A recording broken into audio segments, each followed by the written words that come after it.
Pemirsa, setelah ditangani selama 16 hari oleh Dinas Sosial Kabupaten Biren, bayi laki-laki terlantar yang ditemukan warga di Desa Dayah Baru, Kecamatan Jinip, Kabupaten Biren, akhirnya diserahkan kepada orang tua asuh.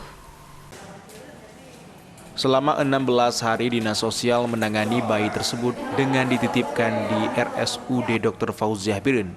Setelah semua ketentuan pengabdosian terpenuhi, Dinas Sosial lalu menyerahkan bayi tersebut kepada orang tua asuh yang telah memenuhi kriteria.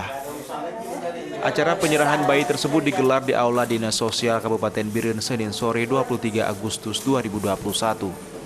Mulyadi mengatakan proses adopsi dimulai dengan pembentukan tim seleksi yang terdiri dari kalangan PNS dan pekerja sosial.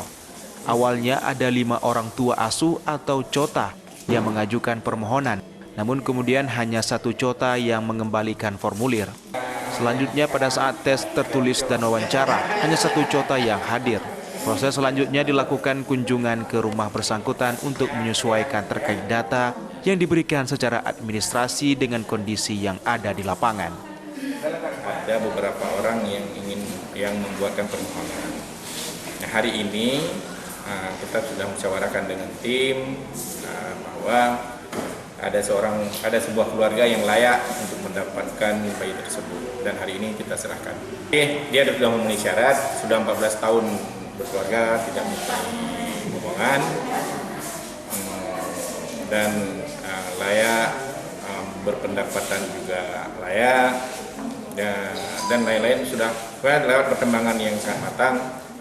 Setelah proses serah terima, Dinas Sosial akan memantau selama 6 bulan. Setelah 6 bulan tidak ada permasalahan, proses administrasi legalitas adopsi anak dapat dilakukan. Dari Kabupaten Biren, Musriadi Aims melaporkan.